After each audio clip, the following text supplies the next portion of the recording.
बिस्मिल्लाहिर्रहमानिर्रहीम। अस्सलाम वालेकुम। आज की मेरी वीडियो है पेट्रोलियम प्रोसेसिंग के बारे में। जो हमने पीछे इंडस्ट्रियल केमिस्ट्री के हवाले से वीडियोस की हैं, ये उसी की एक कंटिन्यूटी है। आज हम देख रहे हैं पेट्रोलियम प्रोसेसिंग को। पेट्रोलियम प्रोसेसिंग में आज की वीडियो में मैं आपको कंटेंट्स में बता रही हूँ कि इंट्रोडक्शन इसका दे रही हूँ, हिस्ट्री, ओरिजिन, एक्सप्लोरेशन और प्रोडक्शन। मतलब ये 5 चीज़ें मैं आपको इस वीडियो में बता रही हूँ। अगर आपको इसके फर्दर रॉ मटेरियल्स या फिर आपको इसकी प्रोसेसिंग समझनी है डिटेल में, तो फिर आप मेरी नेक्स्ट वीडियो पे मूव कर जाएं।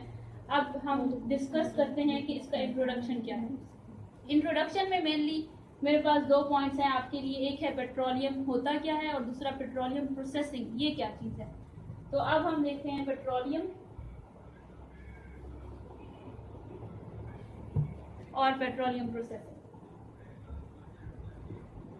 पेट्रोलियम क्या चीज़ है कि जब हमारे पास ऑर्गेनिक मटेरियल होता है और वो ऑर्गेनिक मटेरियल बहुत ज़्यादा अरसे तक, मतलब मिलियंस ऑफ ईयर्स तक वो अंडरग्राउंड रहता है, बहुत ज़्यादा ज़मीन के बहुत ज़्यादा नीचे, मतलब रॉक्स के नीचे, बहुत ज़्यादा नीचे वाली सतह पे ऑर्गेनिक मटेरियल जमा होता है under high pressure, temperature, in the absence of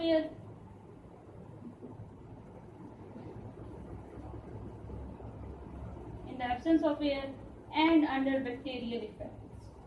तो ये 3-4 चीज़ें मिलके हमारे पास जो ऑर्गेनिक मटेरियल था उसको कन्वर्ट कर देते हैं एक क्रूड ऑयल, या हम इसको कह सकते हैं कि एक लिक्विड लाइक चीज़ होती है कि गाढ़ा सा लिक्विड है, उसको हम कहते हैं पेट्रोलियम। अब ऑर्गेनिक मटेरियल जो था वो इन 3-4 चीज़ों की प्रेजेंस की वजह से कन्वर्ट हो गया है पेट्रोलियम।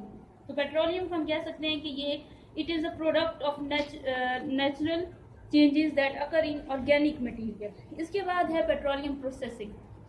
क्या पेट्रोलियम प्रोसेसिंग क्या चीज़ है? तो पेट्रोलियम प्रोसेसिंग जो है वो एक ट्रांसफॉर्मेशन है क्रूड ऑयल की यूजफुल प्रोडक्ट्स में। मतलब जो हमें यहाँ पे क्रूड ऑयल मिला था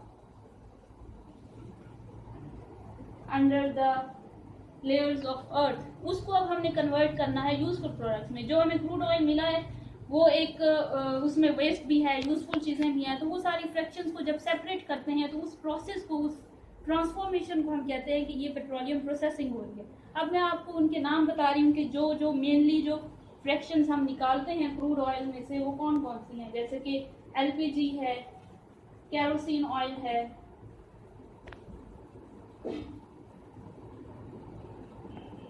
ठीक है, इसी तरह से गैसोलीन, फ्यूल ऑयल, नेफ्था।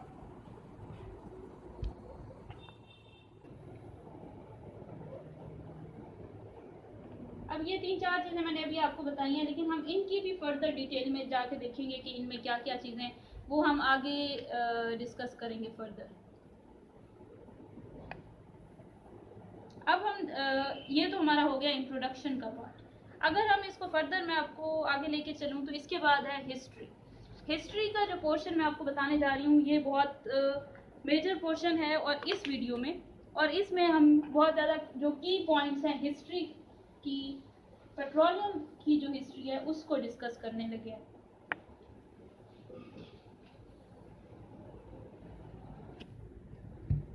तो अब हम देख लेते हैं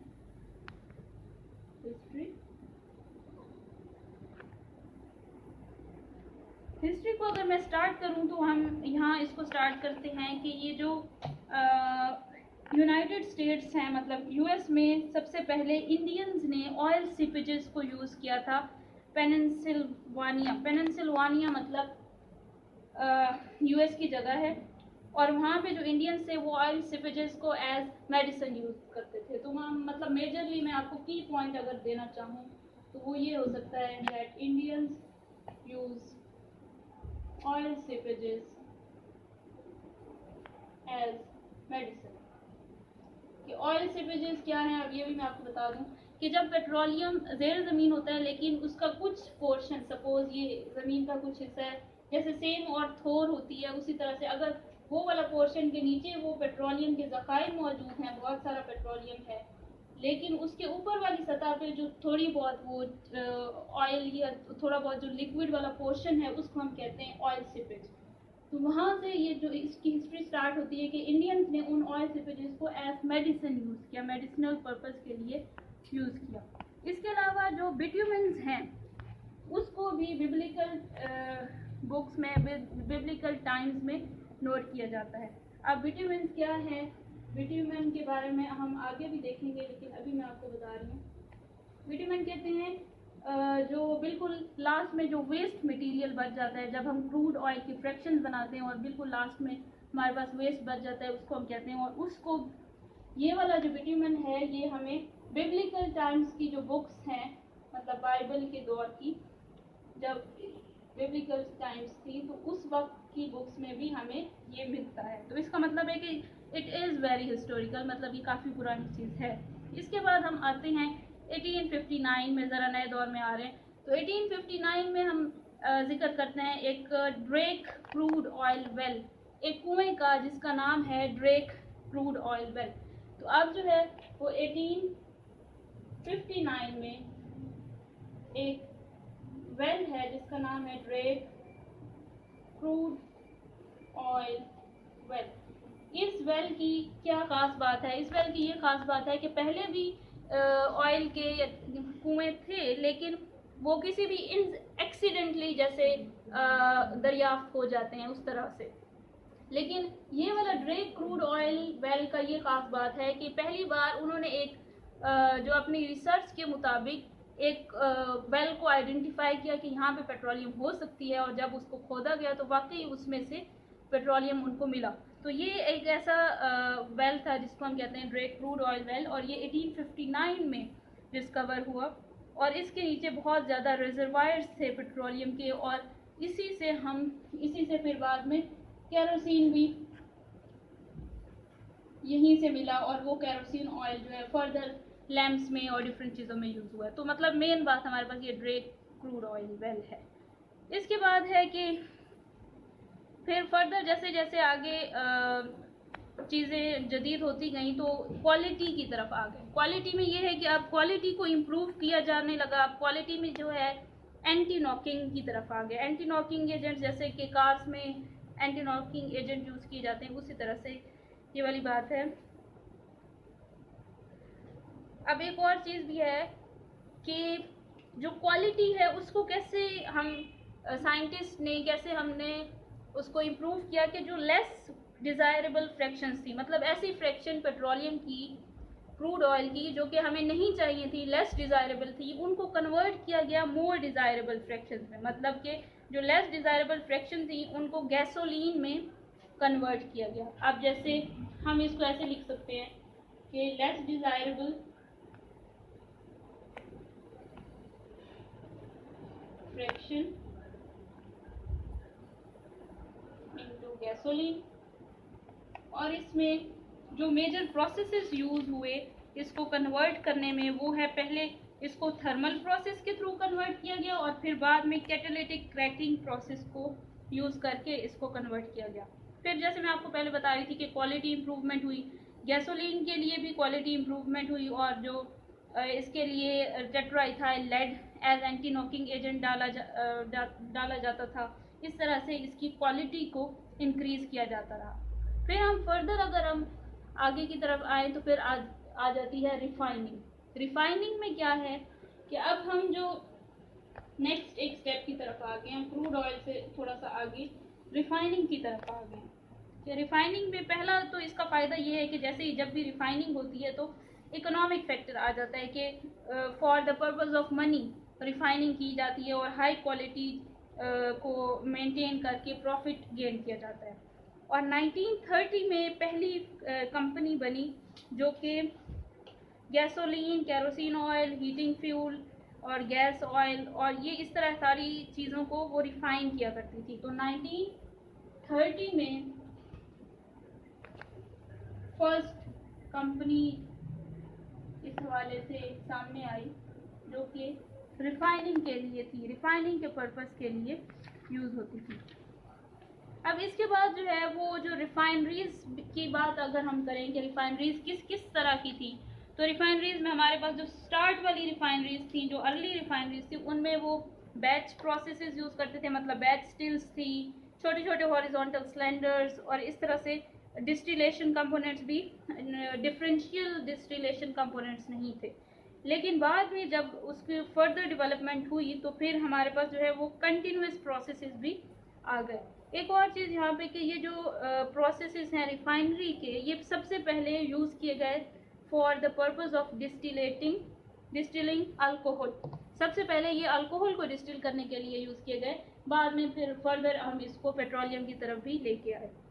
तो यहाँ तक जो है ये इसकी थी हिस्ट्री में। अब हमने ये चीज़ें देख ली हैं कि कहाँ से स्टार्ट होके तो वो रिफाइनिंग तक हम इसको लेके आए कि कंपनी जनरेट हो गई है, और फर्दर न्यू मॉडर्न टेक्निक्स के थ्रू जो क्रूड ऑयल था उसको हमने कन्वर्ट कर लिया है यूज़फुल ऑयल में, और क्वालिटी को भी इंश्योर किया है। इसके बाद आ जाते हैं ओरिजिन क्या है कि इसको पहले मैं ट्रेस कर दूँ।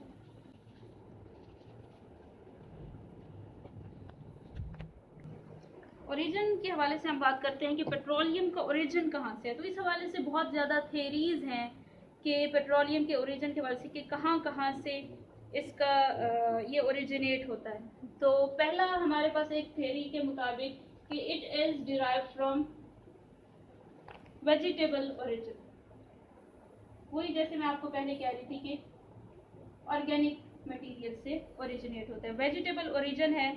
और ये जो इसकी एक पोस्टुलेट ये भी है कि क्योंकि इसका बहुत ज़्यादा क्लोज रिलेशनशिप है कोयले के साथ, तो इस हवाले से ये एक थेरी है कि वो कहती है कि पेट्रोलियम का ओरिजिन वेजिटेबल ओरिजिन है जो कि कोल की वजह से है।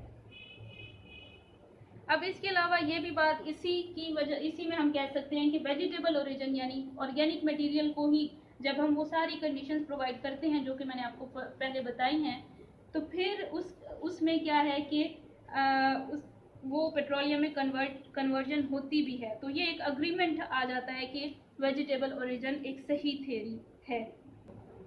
अब इसके अलावा एक नेक्स्ट जो हमारे पास स्टेटमेंट आती है वो ये है कि ऑर्गेनिक मैटर से ही, लेकिन जो सी शोर्स हैं और जो मैरीन डिपॉजिट्स हैं उनकी वजह से, मतलब वेजिटेबल ओरिजिन तो हो गया, लेकिन जो शोर, जो साहिली इलाके और मैरीन डिपॉजिट्स, मतलब वहाँ का जो मटेरियल है वो यूज़ होता है एज पेट्रोलियम ओरिजिन। अब ये दोनों चीज़ें जिनका मैंने आपको बताया कि जो सी शोर्स या मैरीन एरियाज़ के जो ऑर्गेनिक मैटर होगा उनके अंदर कभी ऐसा होता है कि उनके अंदर जो है ऑक्सीजन की डेफिशिएंसी होती है, और विद टाइम जो आहिस्ता आहिस्ता क्या होता है कि कुछ मिनरल्स उनके साथ ऐड अप होते हैं, और वो टाइम के साथ साथ उनमें वो मिनरल जो हैं वो रॉक्स में कन्वर्ट हो जाते हैं, लाइमस्टोन और डोलोमाइट में। और फिर क्या होता है कि ये जो ऑर्गेनिक मैटर है और ये जो रॉक्स हैं ये एक दूसरे के ऊपर नीचे डिपॉजिट होते होते एज अ रिज़ल्ट जब बहुत ज़्यादा हाई प्रेशर हो जाता है तो जो ऑर्गेनिक मैटर था वो कन्वर्ट हो जाता है पेट्रोलियम गैस में और लिक्विड में। और ये जो प्लेट्स आ रही होती हैं ऊपर रॉक्स की, जो लाइमस्टोन डोलोमाइट्स की हैं, ये इसको फेवर करते हैं पेट्रोलियम की फॉर्मेशन को। इसी तरह से बहुत ज़्यादा जो कार्बोहाइड्रेट्स और प्रोटीन्स होते हैं जो कि बैक्टीरियल एक्शन की वजह से प्रोड्यूस होते हैं। अब कार्बोहाइड्रेट्स और प्रोटीन्स, हमारे पास थर्ड जो इसका ओरिजिन सोर्स है उसको हम लिख सकते हैं कार्बोहाइड्रेट्स एंड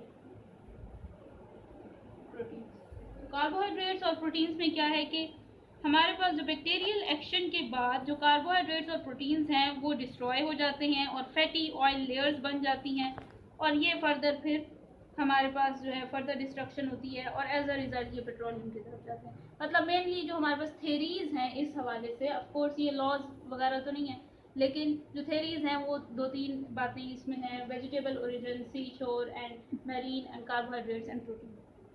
अब हम इसके बाद नेक्स्ट जो हमारा पॉइंट था ओरिजिन के बाद एक्सप्लोरेशन, उसकी तरफ चलते हैं कि वो उसमें क्या है।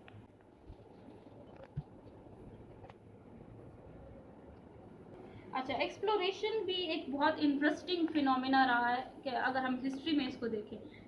शुरू में तो नहीं पता होता था कि कहाँ पे, क्योंकि वो अंडरग्राउंड पेट्रोलियम है तो हमें नहीं पता कि कहाँ पे है, तो हिट एंड ट्रायल मेथड है, कहीं पे वो तुक्का लग गया तो हो गया।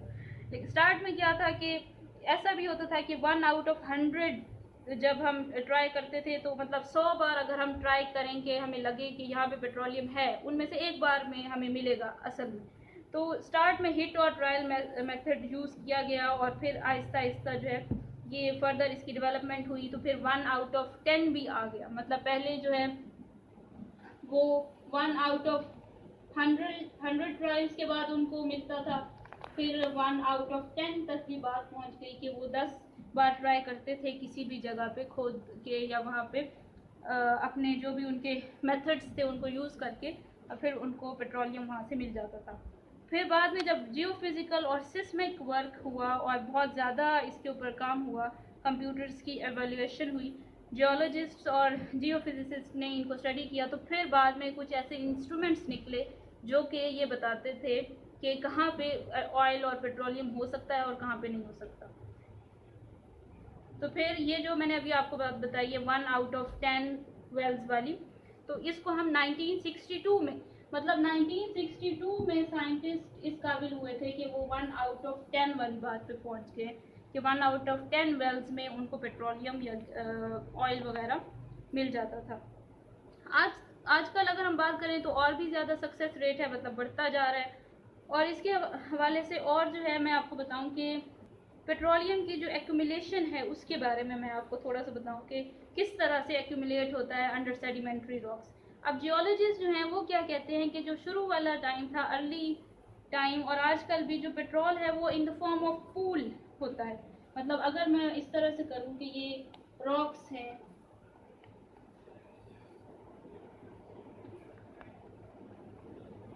तो पेट्रोलियम का क्या सीन है कि वो एक एंटीक्लाइनल आर्क बनाता है। मतलब जहां पे भी नीचे पेट्रोलियम होगा, नीचे अगर ये पेट्रोलियम है, ऊपर वाली ये जो हमारे पास लेयर है यहाँ पे जैसे रॉक्स हैं और नीचे पेट्रोलियम होगा, तो अब नॉर्मली एक आर्क होती है जिसको हम कहते हैं anti clinical fold. Anti clinical fold क्या किस तरह का एक आर्क है, या हम इसको फोल्ड भी कह सकते हैं, मतलब इस तरह की एक शेप आप इसको ले सकते हैं ऐसे करके। तो नॉर्मली ये कहा जाता है साइंटिफिकली कि जब भी इस तरह की आर्क बनेगी तो नीचे वाला जो ज़ेरे ज़मीन जो हिस्सा होगा वहाँ पे पेट्रोलियम की प्रेजेंस है। अब यहाँ पे हम ये कहते हैं कि जियोलॉजिस्ट का मतलब ये कहना है कि पेट्रोलियम के जो पूल्स हैं वो ऐसी एरियाज में हैं जहाँ पे एंटी क्लिनिकल फोल्ड्स होते हैं और इस तरह की आर्क्स होती हैं। फिर बाद में जब बहुत ज़्यादा ड्रिलिंग की गई साइंटिफिकली, तो तकरीबन 6500 मीटर तक डीप ड्रिल करने के बाद फिर उनको मिले भी इस तरह के बहुत सारे वेल्स जहाँ पे ऑयल और इस तरह की चीज़ें थी। तो अब हमारे पास, मतलब हम इसको ये कह सकते हैं, इस तरह से ले सकते हैं इस बात को कि जहाँ पे भी एंटी क्लिनिकल फोल्ड या ये डोम शेप्ड होगी तो वहाँ पे जो रॉक होगी वहाँ पे हमारे पास ये चांस है कि नीचे पेट्रोलियम हो सकता है। इसके बाद हम आ जाते हैं हमारे नेक्स्ट पॉइंट पे जिसका नाम है प्रोडक्शन। तो प्रोडक्शन क्या है?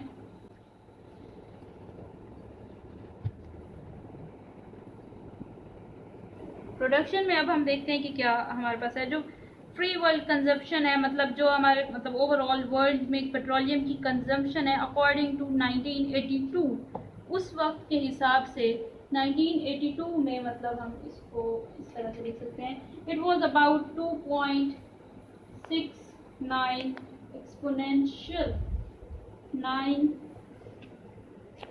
Metre cube. तो फिर ये मतलब इस तरह से हमारे पास जो प्रोडक्शन है वो काफ़ी ज़्यादा है। और फिर आगे हम चलते जाएं तो ये इसका और भी इंक्रीज आ जाता है, मतलब पर ईयर जो है वो 5.59% से, मतलब 5.59 एक्सपोनेंशियल 9 पर ईयर इंक्रीज हो रहा है और इस तरह से इसकी प्रोडक्शन इंक्रीज होती है। अब मैं आपको बताती हूँ कुछ ऐसी फील्ड या कुछ ऐसी ऑर्गेनाइजेशंस जो पेट्रोलियम के हवाले से ही काम कर रही हैं। पेट्रोलियम के हवाले से अब हमारे पास है एक ओपेक, OPEC। OPEC क्या है? OPEC organisation of petroleum exporting countries. अब ये जो ऑर्गेनाइजेशन है ये भी एक ऑर्गेनाइजेशन है जो 50% ऑफ टोटल पेट्रोलियम की प्रोडक्शन में हिस्सा लेती है। मतलब पूरी दुनिया में 50% जो पेट्रोलियम अवेलेबिलिटी है इसको ये पूरा करती है OPEC, organisation of petroleum exporting countries. इसके बाद हमारे पास एक है API, ये भी एक और इस तरह का इंस्टीट्यूशन है। API का क्या है? American petroleum institute. अब ये इसका क्या काम है कि ये बहुत ज़्यादा पब्लिश करता है पेपर्स को, मतलब इंडस्ट्री लेवल पे ये देखता है स्टेटिस्टिकल लेवल पे पेट्रोलियम की प्रोडक्शन उसकी इंडस्ट्री के हवाले से और उसको क्वालिटी को बेहतर बनाने के वजह से। मतलब ये भी एक इदारा है जो कि इस तरह से पेट्रोलियम से कंसर्न्ड है। इसका नाम है अमेरिकन पेट्रोलियम इंस्टीट्यूट। और ये इसके अलावा भी बहुत सारे डाटा कलेक्टिंग एजेंसीज है। मतलब ये वाली जो है ये बेसिकली डाटा कलेक्टिंग एजेंसी है और ये पेट्रोलियम प्रोवाइडिंग एजेंसी है। तो ये दोनों मिलके पेट्रोलियम के लिए काम करती हैं। आज की वीडियो में इतना ही। नेक्स्ट वीडियो में हम बात करेंगे रॉ मटेरियल्स और प्रोसेसिंग पे। अल्लाह हाफिज़।